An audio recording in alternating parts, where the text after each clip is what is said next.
Hello, gremlins! I mentioned in my last video that my computer died. Well, good news! I now have a new computer, so it's back to speed draws with me. Today's video will be another introduction to one of my old OCs. But before we begin, I have a quick announcement. You all, yes, you, get to design a character for me to draw in my next video. If you don't already, follow me on Instagram at itsgreenthegremlin to participate in choosing traits for an original character.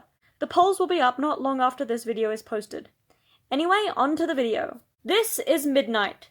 She is a werecat, and I created an entire urban fantasy world around this species. Before I talk about Midnight herself, I need to tell you a bit about the world, which does not have a name, unfortunately. Werecats are born with the ability to transform between a human form and a cat form at will.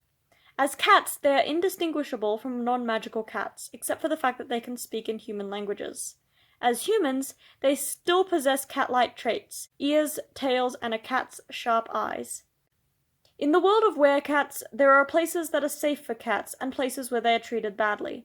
One safe space is a boarding school, where werecat kittens can learn free from discrimination and can live safely in either form. Midnight is one such adolescent werecat. Unfortunately, she did not have the luxury of being born into a werecat safe space.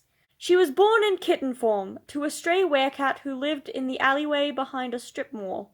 Her mother had run away from a bad situation and ended up in a human city, where as a cat-human, she was unable to get work or a home.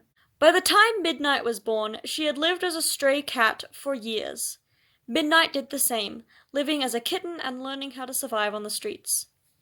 When Midnight was still a kitten, as mature as a 5-year-old human, her mother was killed on the highway.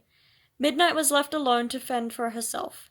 She would not have survived if she hadn't ended up in a gang of other cats who took her in.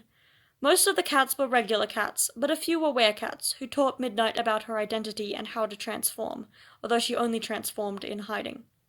At 13 years old, in both human and werecat years, Midnight was taken off the streets and put in the shelter.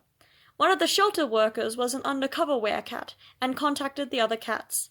Only a few days after ending up in the shelter, Midnight was adopted by several human-like figures with hoods and sunglasses to hide their cat features. She was taken to Feline Academy, a boarding school for werecats, as one of several charity cases taken in every year. Adjusting to the school was difficult for Midnight. She fought like a cat, she hoarded food, she scratched up her bed, and she was extremely behind educationally. She was given mandatory counseling and personal tutoring. At first, her roommates hated her. She was mean and standoffish. Midnight despised her roommates just as much, especially Princess.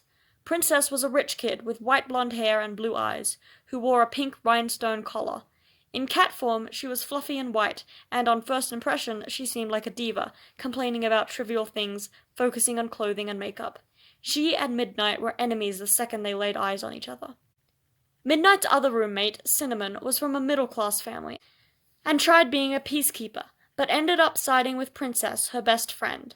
At first, Midnight was hostile, then she ignored them. They ignored her back. It wasn't until Midnight fought a bully who was targeting Princess that they saw the other side of their roommate. Midnight was fiercely loyal and fought for the undercat, even when it got her in trouble.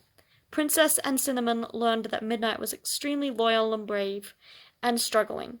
They sought out a truce that turned into friendship, then a bond closer than sisters. Midnight still has issues. She still has trauma from her time on the streets, and she still has scars, but she also has friends and help, and has learned that being soft isn't weak. She still fights and acts tough, but she also likes to play and have fun. I've drawn Midnight's playful side. She is in her dorm room, where she feels safe to relax. She has access to the therapy room's fidget toys, which are just cat toys. On the wall next to her bed, she's stuck photos of her, Princess, and Cinnamon, the people she cares most about in the world. I had fun drawing this character, although I had a few issues, since Photoshop reset to default when I switched computers, and I can't remember how it was set up before, but I know that it was different. It will eventually sort itself out, but it is a bit annoying. Despite that, I'm happy with my drawing. Midnight was my favorite OC for a while, and I think I did her justice. Thank you for watching to the end. If you are still watching, chances are you like my content. If you did like it, please like the video and subscribe. I'll see you all soon. Remember to follow me on Instagram to participate in the next video. Until then, bye!